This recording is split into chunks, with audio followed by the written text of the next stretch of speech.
No empire in history has ever collapsed solely due to war.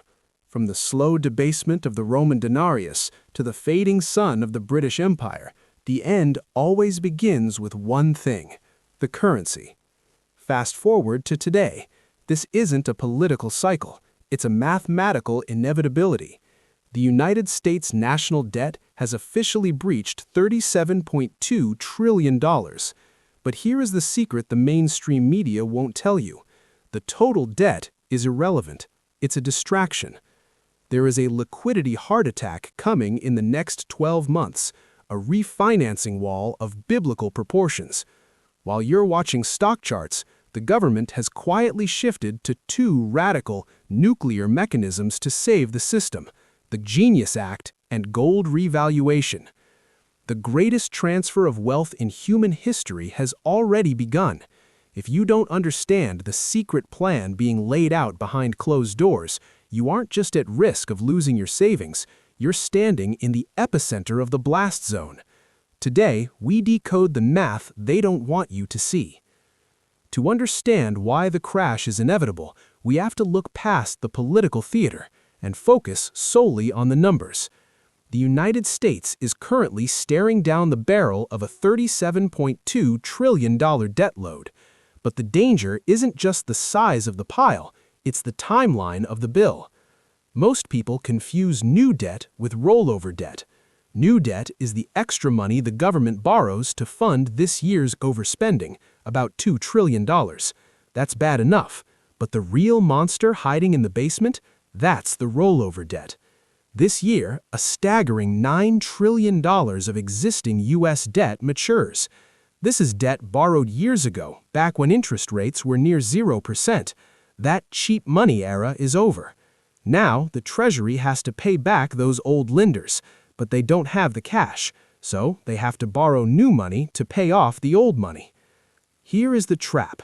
They're refinancing that $9 trillion not at 0.5%, but at 4% or 5%.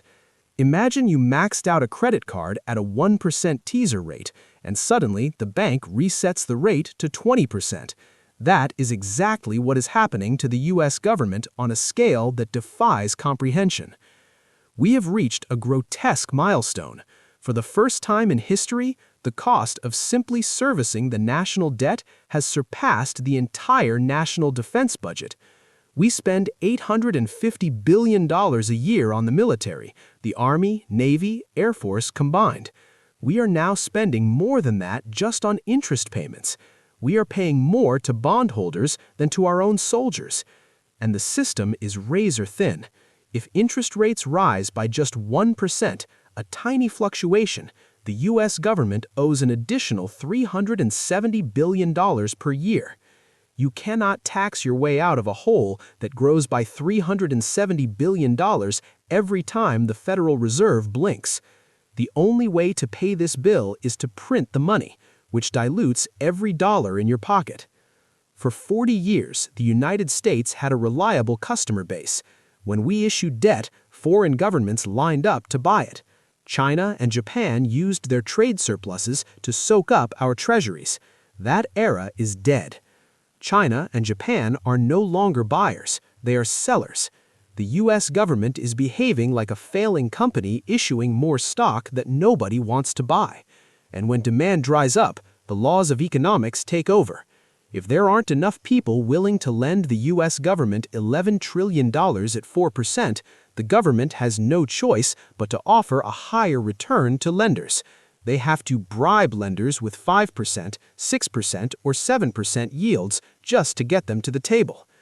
This brings us to the scariest room in global finance, the Treasury auction. 99% of Americans don't know it exists. Most believe the government just prints money to spend it. Incorrect. The government borrows money by issuing IUs called treasuries. If an auction fails, if the government offers 4% and nobody buys, they have to come back and offer more. This dynamic has resurrected a force we haven't seen in decades: the bond vigilantes. These are the lenders who no longer trust the dollar. They see the $37 trillion debt, and they are demanding higher pay for the risk of holding U.S. paper. This creates a fatal flaw in President Trump's vision for the future. A core pillar of the new administration is to bring manufacturing back home. But here is the paradox. You cannot rebuild the industrial base of a nation with interest rates at 7%. Factories run on credit. If the bond market pushes rates up because of the debt crisis, the cost of borrowing becomes too high for businesses to expand. The reindustrialization plan dies before the first brick is laid. For a brief moment, there was hope. The narrative sold to the public was that a team of outsiders, the Department of Government Efficiency, DOGE, would sweep in and slash the budget. The promise was bold: cut $2 trillion from annual spending. It sounded like a perfect business turnaround, but running a sovereign nation is not like running a social media company. Here is the reality check that killed the dream. The U.S. government spends $7 trillion a year, but the vast majority of that is non-discretionary. It goes to Social Security, Medicare, and interest.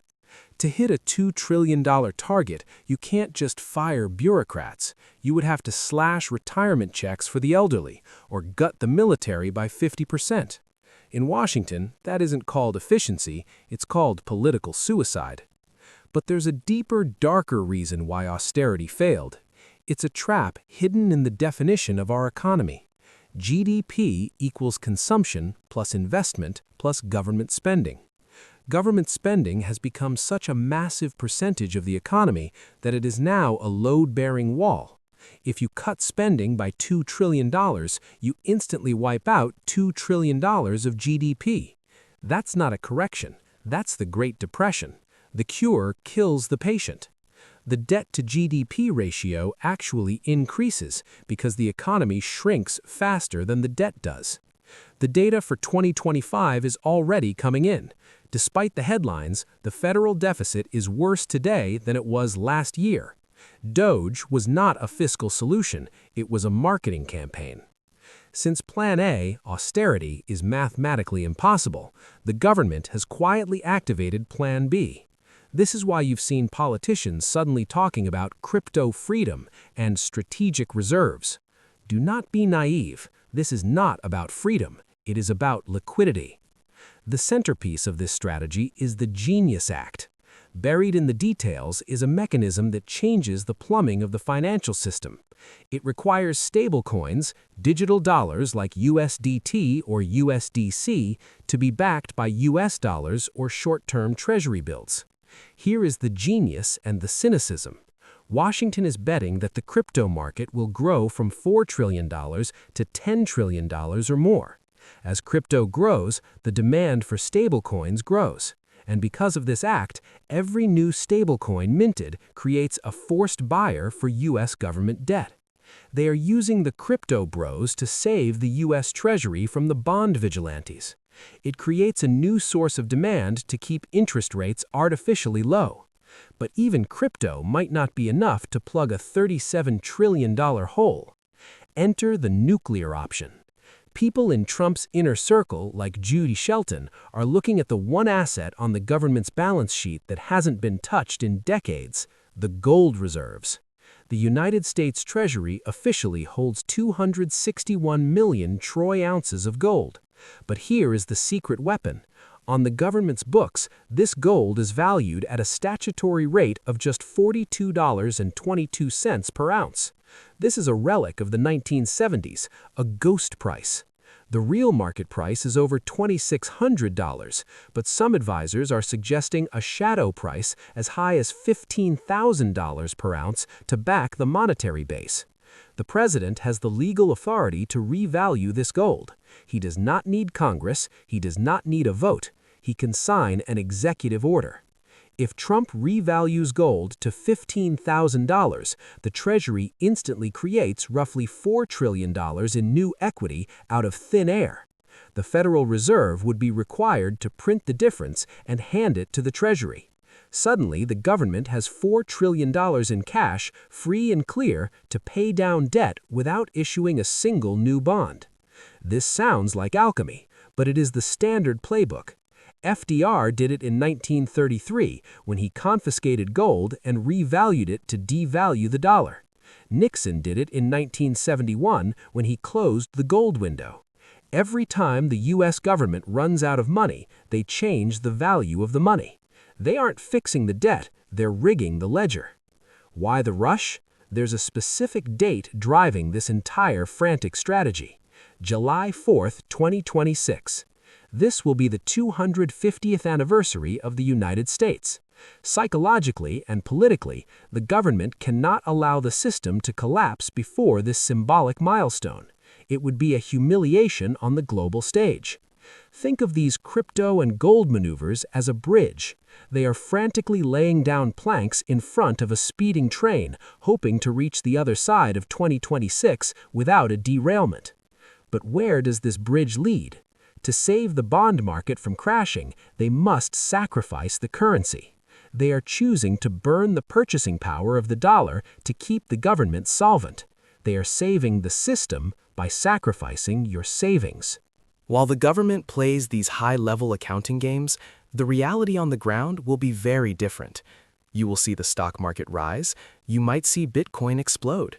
But do not confuse rising prices with getting richer. This is the inflation tax. As they dilute the currency to pay their debts, the cost of your life, food, energy, insurance, housing, will continue to climb. This is the ultimate wealth transfer. It moves purchasing power from the middle class who hold cash to the state and the asset owners who hold the debt and the gold. The old rules of money are dead.